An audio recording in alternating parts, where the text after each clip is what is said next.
Ce podcast contient des scènes de sexe explicites, à réserver aux oreilles majeures. Les audiocus.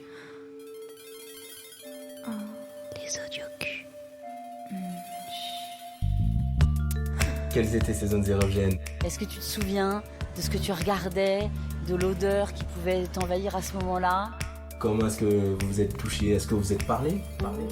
Et lui, il trouve aussi le chemin, c'est-à-dire la façon dont il touche avec ses mains, etc. Il y a un truc qui est irrésistible. Et à quel moment t'as joui vraiment? Je suis Aurore Vincenti et vous écoutez Les Audiocus. Je suis chercheuse et praticienne en linguistique, éducation somatique et sexologie, et dans mon métier, j'entends beaucoup de femmes auxquelles on a imposé et qui s'imposent de recevoir systématiquement et sans embâge un pénis dans leur vagin alors qu'elles rêveraient qu'on leur propose autre chose. Pour ma part, j'ai quitté ce marché hétéro-pénétratif pour une sexualité, disons, lesbo-créative, et j'ai ouvert mon imaginaire sexuel à d'autres expériences, d'autres sensations que ce qu'on appelle dans le jargon l'incontournable PIV, Penis in Vagina. Mais voilà, pour Fred, la pénétration avec Pascal, c'était le Graal. Et d'entendre parmi d'autres cette voix-là, ça me réjouit aussi. Alors, une pénétration heureuse, désirante et jouissante, ça ressemble à quoi ? Fred, elle a 80 balais, un chignon qui n'a pas quitté le sommet de son crâne depuis ses 15 ans, elle est toujours tirée à 4 épingles, lèvres rouges, ongles longs et vernis, et un art de la sape qu'elle cultive de dépôt-vente en friperie. Tu comprends, pour ne ressembler à personne, il faut s'habiller comme personne. Sur le papier, elle n'a rien d'une grand-mère à tirer sur sa clope électronique comme elle tirait avant sur ses gitanes en sirotant un whisky. Et pourtant, elle pourrait être la mienne. Mais justement parce que je ne suis ni sa fille ni sa petite-fille, on échappe aux tabous familiaux. Alors elle aime bien me parler de sexe. Je sens qu'elle raconte pour oublier que ça lui manque, et aussi qu'il lui manque, lui, qui fut son mari. Je l'écoute, et grâce à elle, je ne lâche pas complètement l'affaire sur la possibilité d'une sexualité cis, hétéro, pénétrative et heureuse.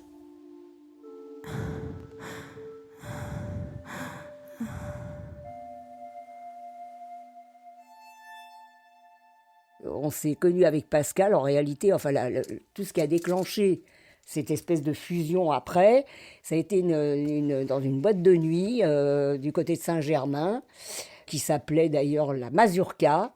Pascal m'avait accompagné parce que j'avais prévenu mes parents que je sortais. Quand même, à l'époque, c'était pas évident de partir en boîte de nuit à 18 ans.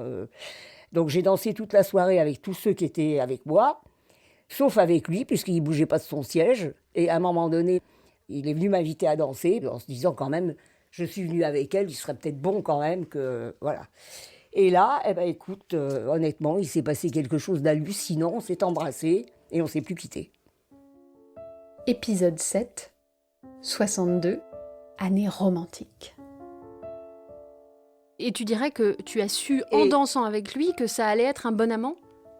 Ça, je ne peux pas vraiment te le dire. C'était une approche et quelque chose de très, très doux, très enveloppé, très caressant. Est-ce que c'était un homme qui s'est révélé doux, caressant, tout aimant ? à fait. Ah oui. Par rapport à ceux que j'avais connus avant, on ne va pas dire qu'il servait des femmes comme une femme objet, mais pas loin peut-être, pas loin. C'était uniquement coucher, le reste, et prendre eux leur plaisir sans savoir si leur partenaire en prenait ou pas, quoi, tu vois. C'était pas le cas de Pascal. Ah, pas du tout. Ah, pas du tout.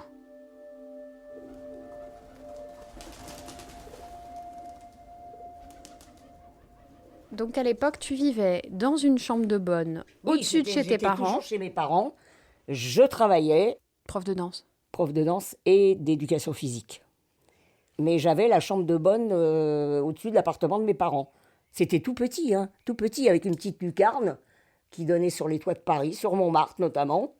Et puis j'avais un lit d'une place d'ailleurs, et un petit secrétaire, une petite commode, voilà. C'était petit, mais c'était adorable. Et d'ailleurs, ce soir-là, le fameux soir de la boîte de nuit, là, on n'arrivait plus à se quitter. Donc moi, j'avais dit que je rentrais à la maison à telle heure, mais c'était, je crois, minuit. On avait une permission de minuit. Donc je suis rentrée chez mes parents. Je suis allée dans la salle de bain, j'ai fait couler le robinet comme si je me démaquillais, etc. pour bien prévenir tout le monde que j'étais rentrée de ma sortie. Pascal m'attendait et on est repartis, tous les deux. On est repartis après en boîte. Et après, on est remonté dans ma chambre après. Vous êtes arrivés dans cette piole, tous les deux, vous vous êtes Je crois assis. qu'on a discuté, on s'est embrassés, on s'est caressés, etc. Et son toucher était électrique. Qui faisait que tu pars au quart de tour, quoi. Cette espèce de vibration que tu ressens, de chaleur. Une espèce de chaleur qui part du sexe, d'ailleurs, hein, et qui monte, et à un moment donné, bon, voilà, c'est explosif, quoi. On a envie d'aller plus loin.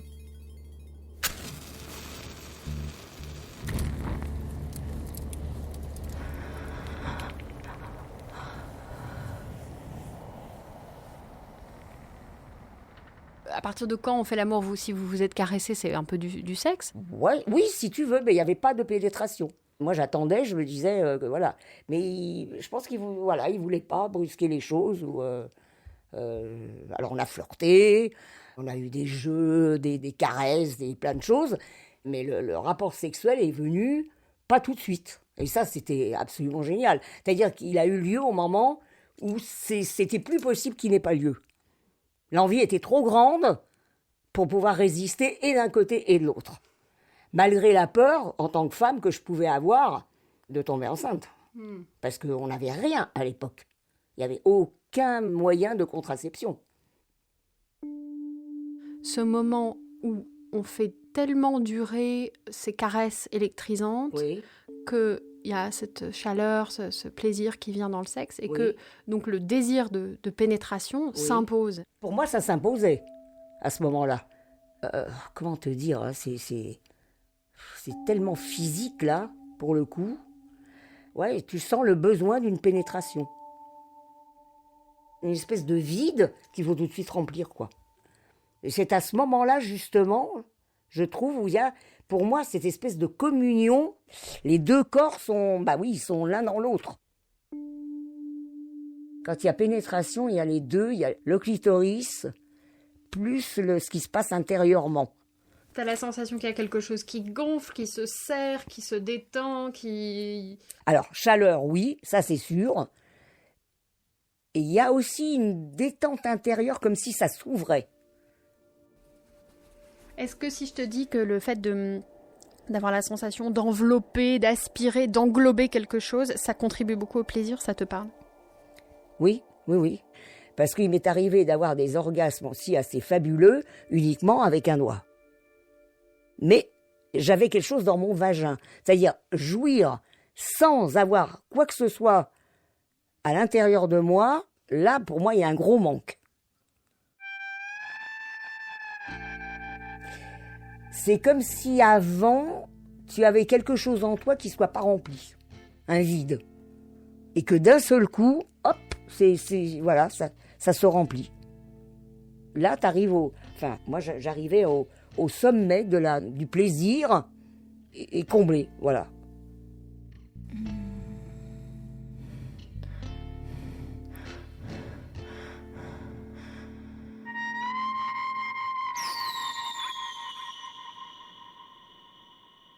Je trouve ça très beau ce que tu me racontes, parce qu'il y a beaucoup de femmes qui souffrent d'avoir une sexualité exclusivement pénétrative avec des hommes qui ne font pas attention à eux. Si je prends le schéma hétéronormé, donc hétérosexuel. Oui, non, mais c'est ça le problème. Et du coup, le fait d'être pénétré sans être prête à être pénétrée, sans désirer être pénétrée, c'est très douloureux. Mais bien sûr que c'est douloureux.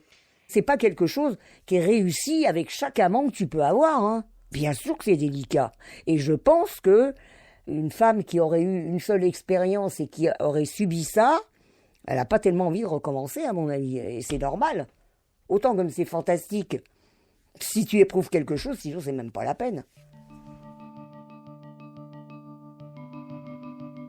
On renouvelait plusieurs fois l'acte dans la nuit. On se demandait... Enfin, moi, je me posais la question de savoir si c'était normal ou pas. Mais enfin bon, on le faisait. Tous les jeux, ce que je pourrais appeler les jeux de l'amour, voilà, où tout est permis. Tout est permis à partir du moment où les deux êtres sont consentants. Donc vous aviez un rapport un peu presque acrobatique à la sexualité. Tout à fait. Bon, faut dire que moi, j'avais de quoi être souple et un peu me tordre dans tous les sens. J'avais à cœur de pousser loin et d'aller jusqu'au maximum de mes possibilités physiques, justement. Et je ne m'arrêtais que quand je pouvais plus. C'est pour ça que la danse, c'est quelque chose qui m'a convenu. Et je continue dans mes efforts physiques, enfin dans mon travail physique dans le jardin et autres, à aller au maximum, le plus loin que je peux. Et je m'arrête que quand je peux plus. Et à ce moment-là, je me sens très bien. Détendue. Par contre, il n'y a jamais eu de choses violentes. Tout a été fait en douceur. Très souvent, il me disait, mais si tu n'as pas envie, j'ai pas envie non plus. Si tu n'as pas envie de faire l'amour, ben moi, ça me donne pas envie de le faire non plus. On a appris, mais ça, c'est toute une technique, enfin, j'en sais rien comment on peut appeler ça. Pour atteindre l'orgasme, on arrive à contrôler chacun de façon à l'avoir ensemble, en même temps. Ça ne s'est pas fait tout de suite du jour au lendemain, mais très rapidement quand même, on est arrivé à cette chose-là. C'est pour moi le summum s'il y a éjaculation en même temps. De la sensation du sperme à l'intérieur Oui, de toi ? oui, absolument. D'ailleurs, c'est cette espèce d'éjaculation qu'a la femme aussi, d'ailleurs. Hein. Je m'en souviens de ça, avoir eu des petites trucs. Alors au départ, tu sais pas ce que c'est, puis après, bon, tu comprends ou tu l'apprends et tu sais. Mais il y a aussi une éjaculation chez la femme. Hein. Ben là aussi, je trouve que c'est une espèce de libération totale du corps, parce que tu laisses ton corps aller. Et ça arrive, et ça coule, et c'est génial, je trouve. Vous étiez pas un peu à l'étroit dans un lit de place ? Je ne sais même pas si on y prêtait attention véritablement. C'était un peu juste, oui, c'était un peu juste. Parce que c'est vrai qu'après, on dormait quand même. Et, il restait avec moi, il repartait au petit matin. Hein. Vous avez passé combien de temps ensemble dans votre vie ? Eh ben, 1962 à 2009. 2009. Et après, Pascal, tu n'as jamais retrouvé ce plaisir, cette complicité ? Non. Non. J'ai peut-être trop difficile aussi. Hein. Possible. J'en sais rien.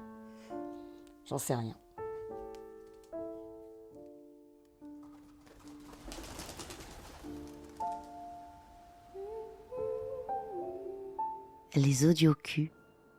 Un épisode d'Aurore Vincenti. Réalisation Juliette Medevielle. Musique originale Yamé. Mixage Benjamin Touron. Un podcast Studio Fact Audio. Night after night, I've got no peace of mind. I'm just rolling the dice until it all hits on one. It all hits on one. It all hits on one. I'm just falling down.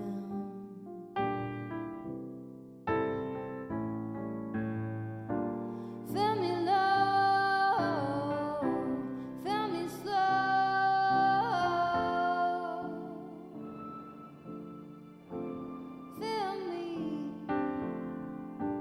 Fill me low, fill me slow. Fill me, yeah. Fill me low, fill me slow.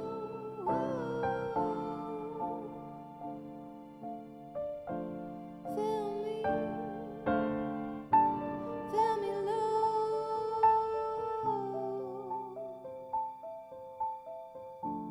fill me slow.